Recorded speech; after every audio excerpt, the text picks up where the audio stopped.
Em 1943, dentro de Varsóvia, houve uma revolta contra os alemães, mas era inútil, porque os judeus não tinham armas, não poderiam fazer nada contra a poderosa Alemanha, e foram imediatamente reprimidas, que mostrou a imagem.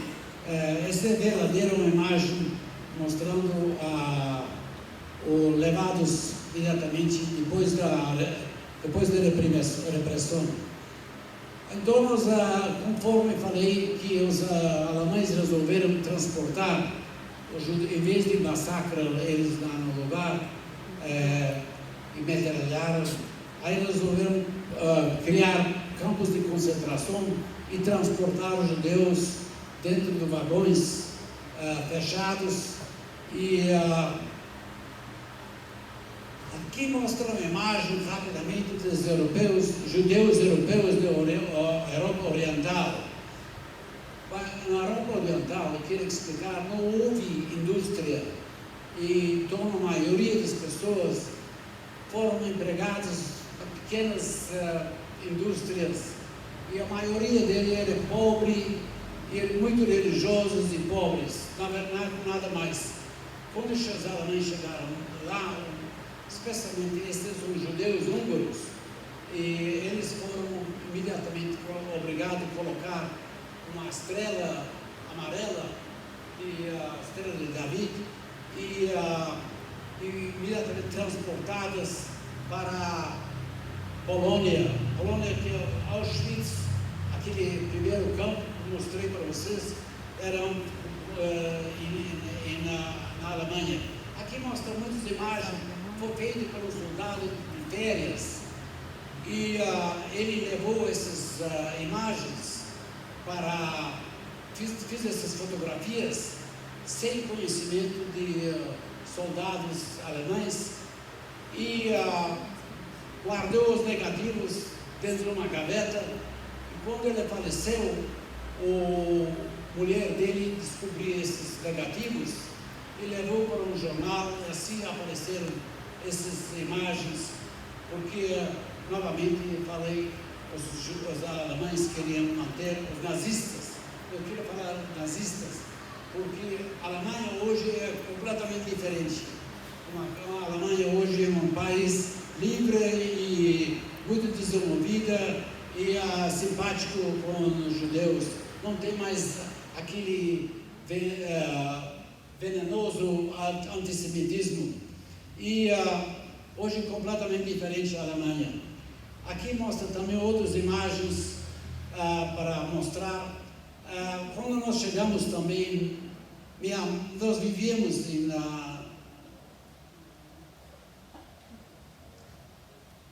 essa mostra as imagens que ele tirou na fotografia, na caixa quadrada. Naquela época tinha essas máquinas fotográficas. Nós novamente mostra aqui as imagens que ele tirou naquela época, que ele achava interessante. E as barracas atrás que vocês viram, depois das seleções, os alemães, os nazistas, quando eles chegaram, os judeus chegaram lá, as pessoas indesejáveis chegaram nesse campo, imediatamente fizeram umas seleções para quem tinha condições de trabalhar, quem não tinha trabalhadores de trabalhar, imediatamente foram levados para a câmara de gases. Aqui mostram outras imagens, são mais imagens repetidas praticamente. Essas pessoas que estão aqui esperando para entrar na câmara de gás, não sabiam que estava esperando para eles. A maioria deles foram falados que eles vão tomar um banho lá, e até deram sabonetes na mão deles, para enganar eles, para eles obedecerem às ordens dos SS. Os SS eram os soldados selecionados para executar os desejos dos nazistas.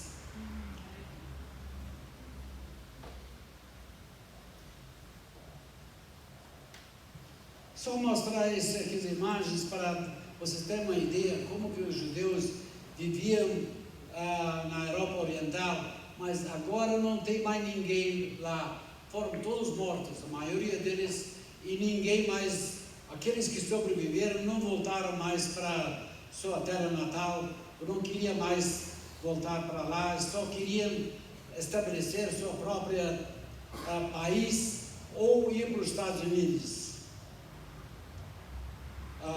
Aqui novamente essas imagens, tem muitas imagens aqui que eu coloquei. Aqui as pessoas, quando chegaram nesse campo, imediatamente foram obrigados a entregar as suas roupas e deram para eles outras roupas listadas de algodão cru.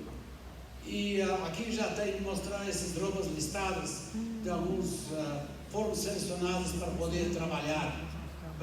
Mulheres também foram tratadas da mesma forma. E eu vou estar passando mais rapidamente aqui, porque aqui mostrar aqui atrás os crematórios. Depois de passar pela câmara de gás, imediatamente eles usaram próprios prisioneiros para puxar eles para crematório, para queimar imediatamente, para não deixar vestígios das atrocidades deles lá, etc. Também as pessoas que trouxeram pequenas malas, etc., imediatamente foram selecionados para uso dos alemães, para voltar para a Alemanha, para uso dos civis alemães.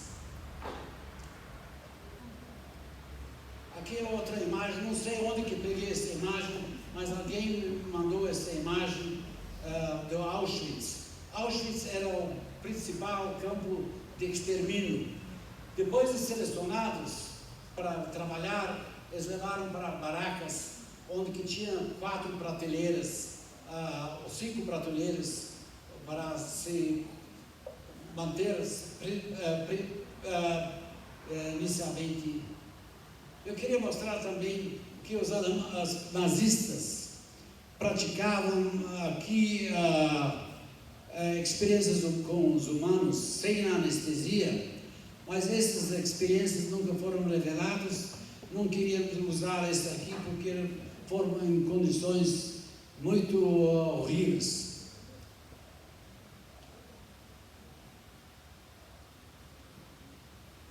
Essa aqui é uma imagem feita ao lado da esquerda, foram feitas pela Força Aérea Americana quando sobrevoaram para bombardear uma fábrica alemã nazista. E então o conhecimento para os americanos estava conhecimento bem claro. E aqui do lado da esquerda, como que apareceram as câmaras de gás.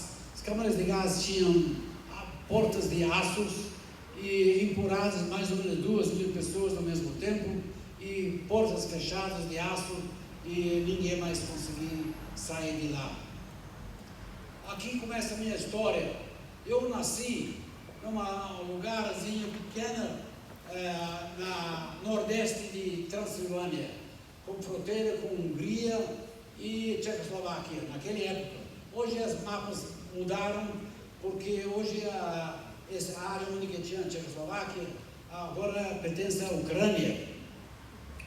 E nós vivíamos lá tranquilamente. Meu pai era muito lutador, apesar que esse lugar onde que eles moravam não tinha muitas condições para fazer nada. Ele conseguiu fabricar um chá que foi bem aceito, porque a importação de chá durante a Segunda Guerra Mundial era impossível, porque a frota inglesa havia bloqueado todos os acessos para a Alemanha. Então, meu pai fabricou esse chá e nós conseguimos estabelecer numa relativamente boa situação. Mas em 1944, essa parte de norte da Alemanha, Transilvânia, foram ocupados pelos húngaros, foram passados por húngaros, porque a maior parte da população falava húngaro aqui. Então voltou um acordo que eles fizeram os romanos com os húngaros, para essa parte reverter para a Hungria, que antigamente era a Áustria-Hungria.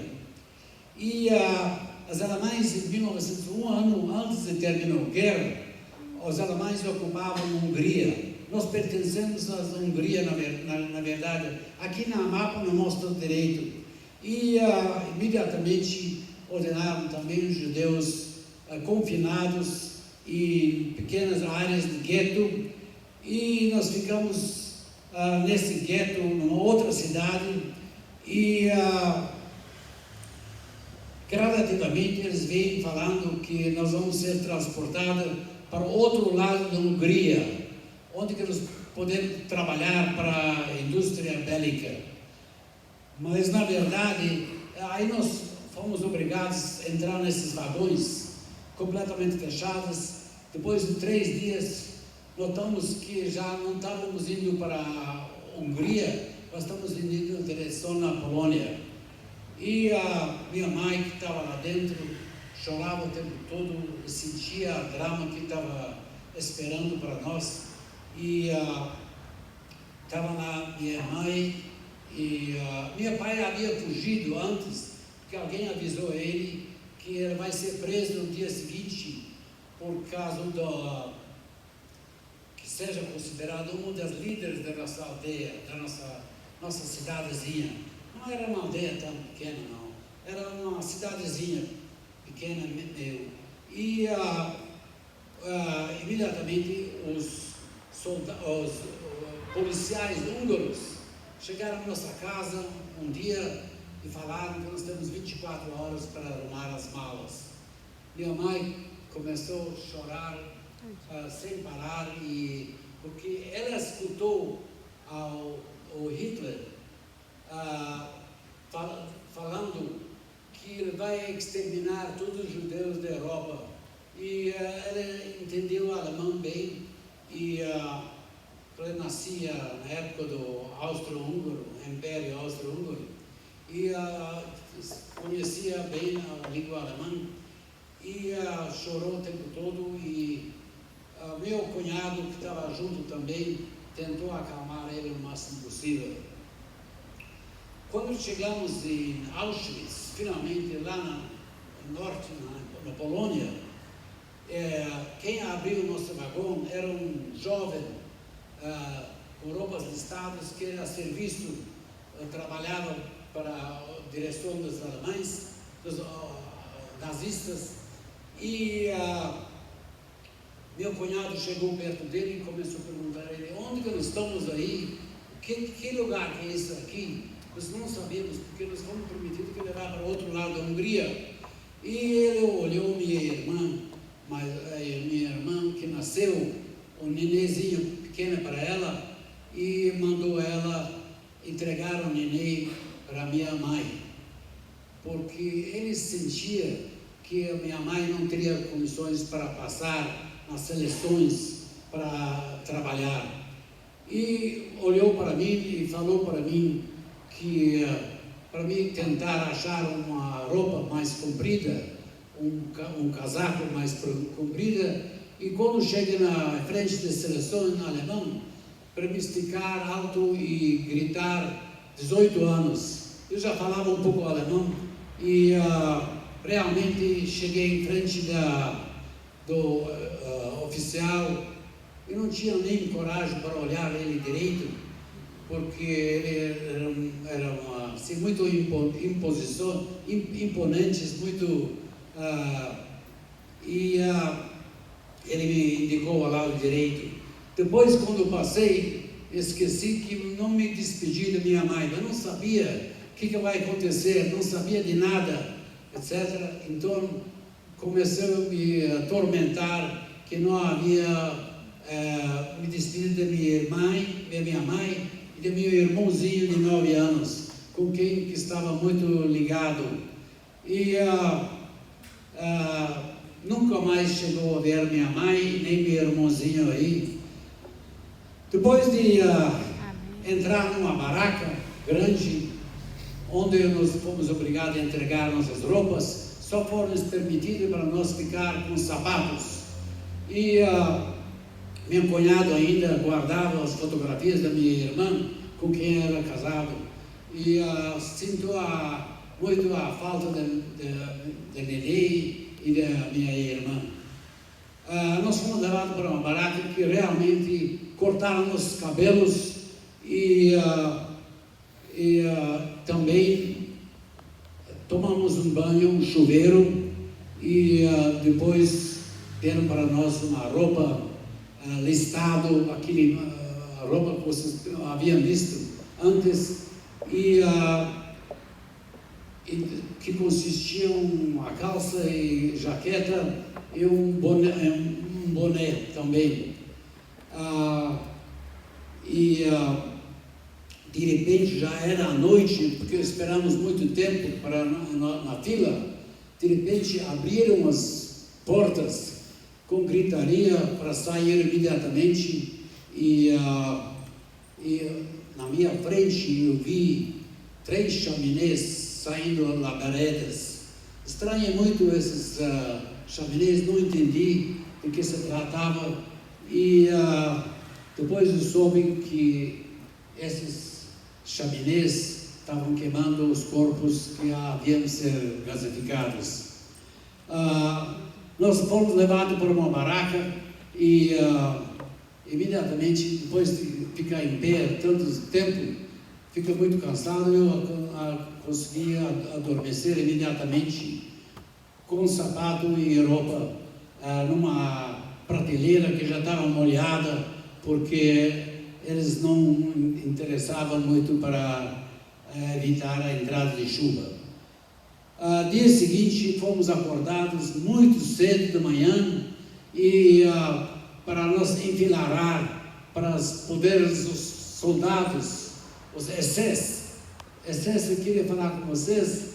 SS eram soldados especialmente selecionados, com estrutura de mais ou menos mínimo de 1,80 m, e foram adestrados para brutalidade, máxima brutalidade.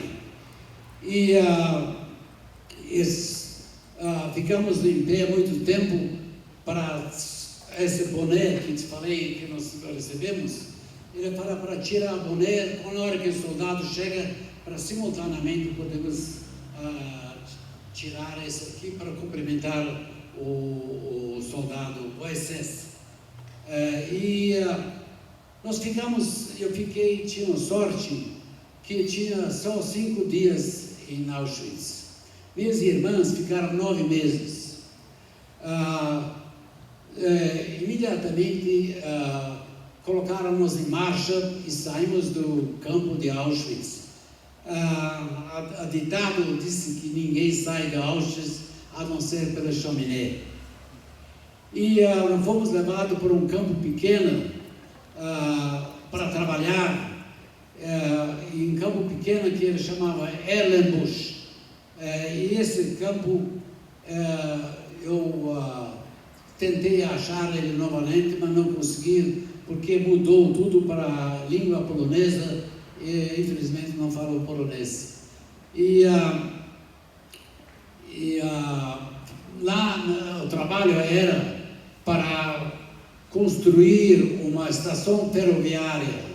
Então tinha que tirar o terreno de um lugar, de um encosto, de um lugar para aterrar em outro lugar, etc.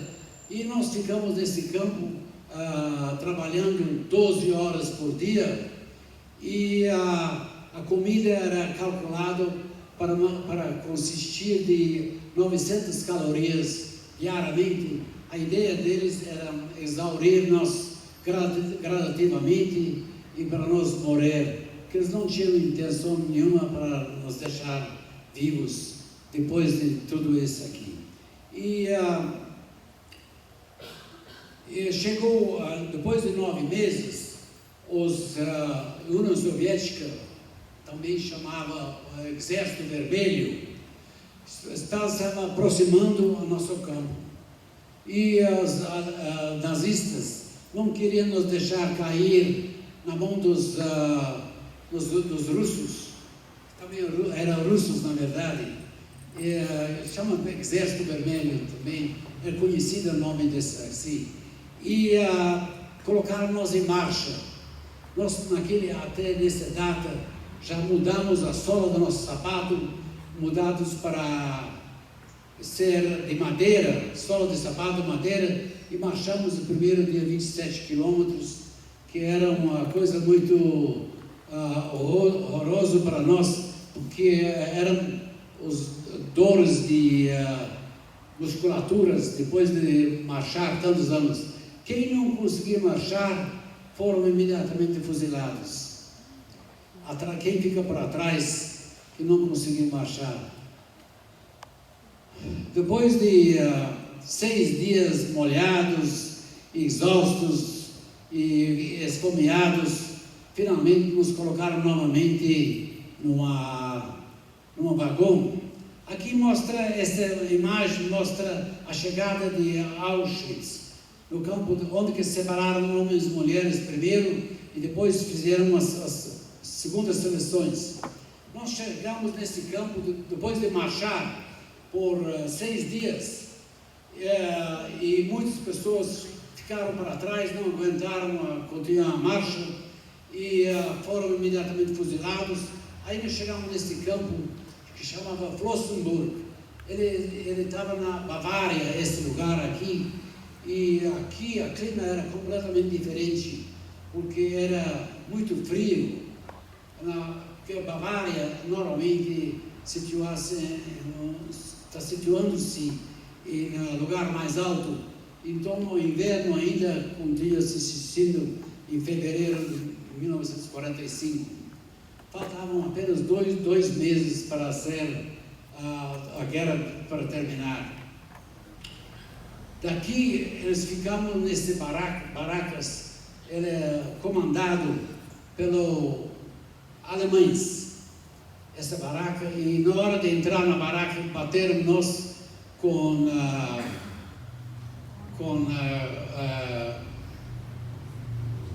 paus e bateram-nos em qualquer lugar que encontramos e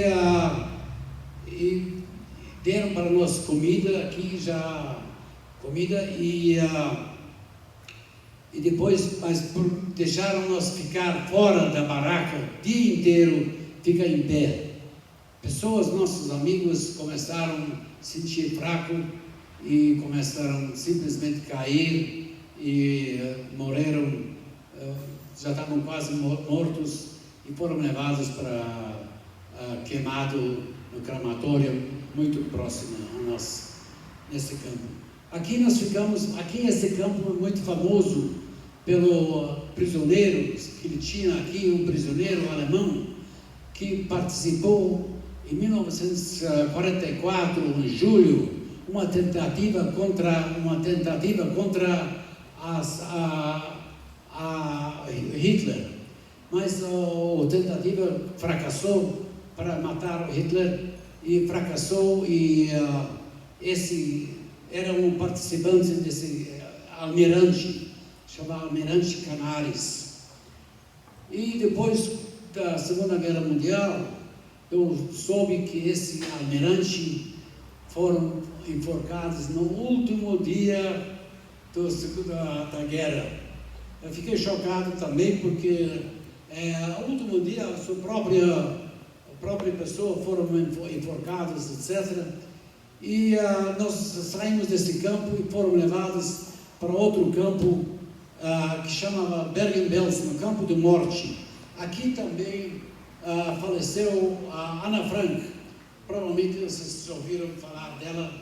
E o campo era dividido em 2 partes, um lado era mulheres e outra parte era dos homens.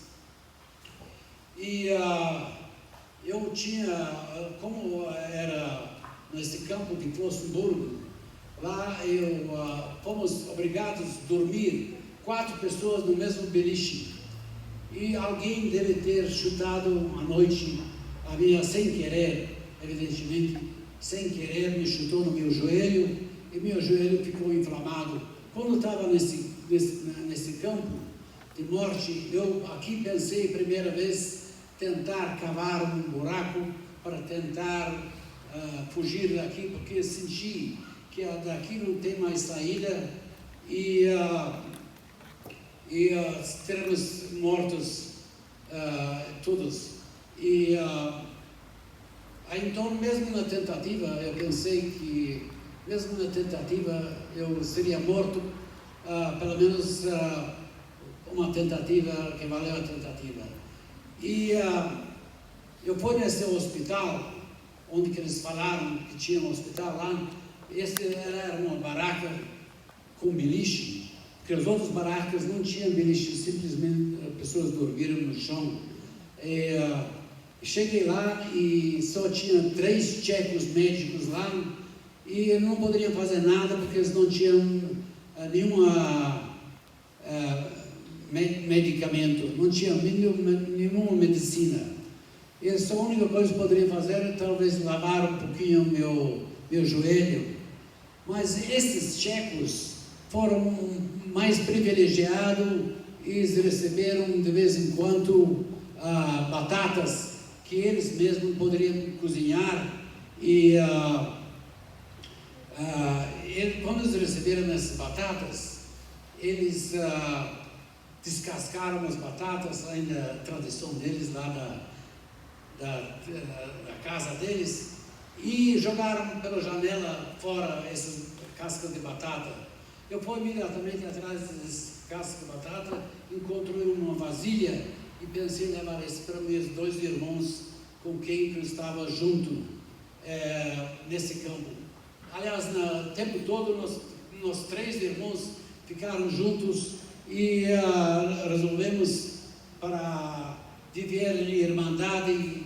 Se alguém conseguir um pouco mais comida, seria dividido entre nós 3 e também seremos assim irmãos para o resto da vida. E eu levei essas cascas de batata para um lugar, essas imagens feitas depois da libertação do campo. Aqui mostra só imagens dos mortos que morreram lá nesse campo.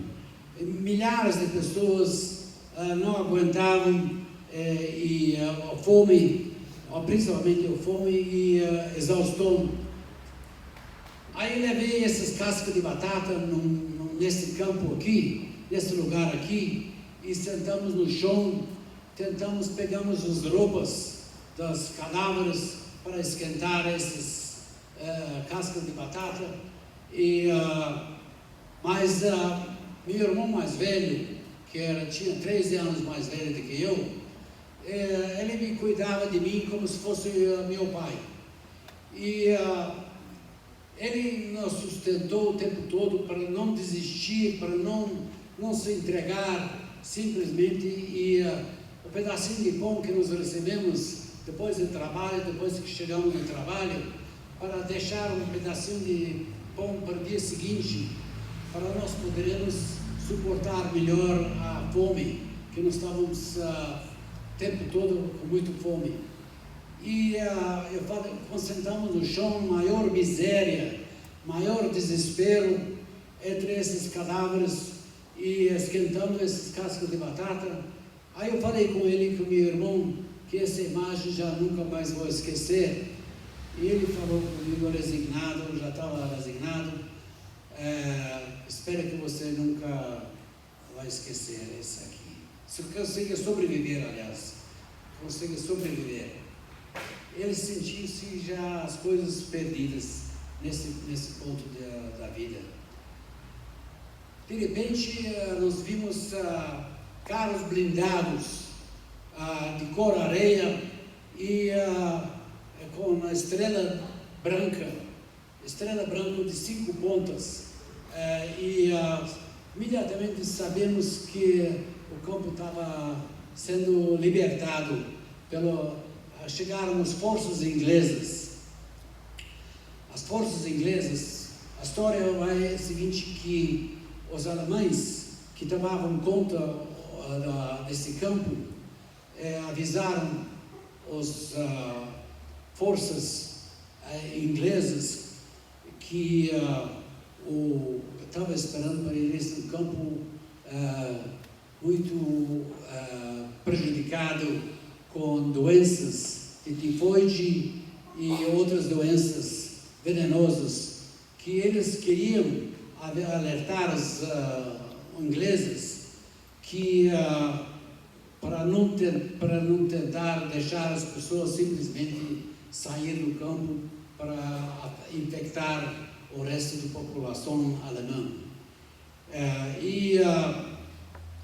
Os alemães, os ingleses, imediatamente, no dia seguinte, deram para nós uma sopa muito gordurosa e eu não consegui comer mais nada porque meu esôfago estava todo ressecado. Então eu apenas consegui engolir algumas pequenas migalhas de pão que eles também deram para nós.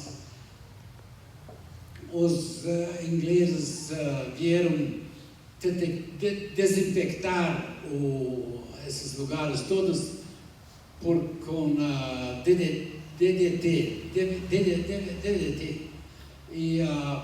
e tentaram fazer isso aqui com mais rapidez.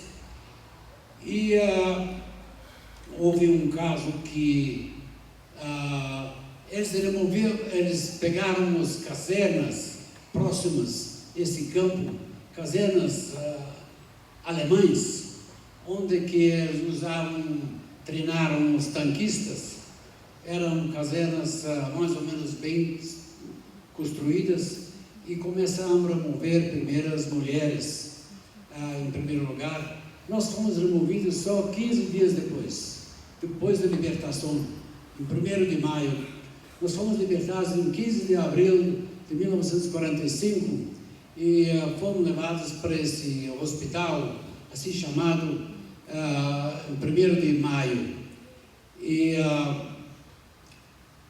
Meu irmão, quando eu encontrei meu irmão, depois da libertação, no dia seguinte, eu encontrei com ele e ele me falou: você sabe que nós fomos libertados e que nós fomos comutados de morte para a vida. De repente, seria um momento muito alegria, mas não éramos muito fracos demais para celebrar alguma coisa, etc. Mas ele estava com uma lata de ração de forças inglesas que tinha lá dentro carne, batata e alguns gordurosos também. E ele comeu, ele se forçou para comer e ele começou a ficar mais fraco, cada vez mais fraco, com disenteria. E quando chegamos no hospital, 3 dias depois, ele faleceu. Sobreviveu o campo todo, essa miséria, essa horrível tribulação, não sei se essa palavra é certa, mas os terríveis horrores que nós passamos, consegui sobreviver e depois, no 4 de maio, ele veio falecer. E foi uma grande tragédia para mim, pessoalmente, porque ele cuidava de mim como meu pai. Ele é 13 anos mais velho do que eu, mas de repente me sentiu completamente sozinho nesse mundo. E aí ficamos no hospital, ainda lá no hospital eu estava muito fraco, eu estava infectado com água nos pulmões e tinha um oficial inglês que conseguiu me tratar. Eu nunca vou esquecer o nome desse inglês, oficial inglês, que chamava Robert Collins. Na verdade, era do sul da Irlanda. E ele me tratou com muito carinho e conseguiu tirar um pouco a água com a agulha enfiando no meu lado, consegui tirar um pouco da água. Nesse meio tempo apareceram a Cruz Vermelha sueco. Sueco não participou na Segunda Guerra Mundial. Conseguiu manter neutra. Os alemães não pensavam em invadir a Suécia, porque os suecos falaram que iam resistir muito e isso custava muito para soldados alemães. E apesar que eles ocuparam todos os países da Europa,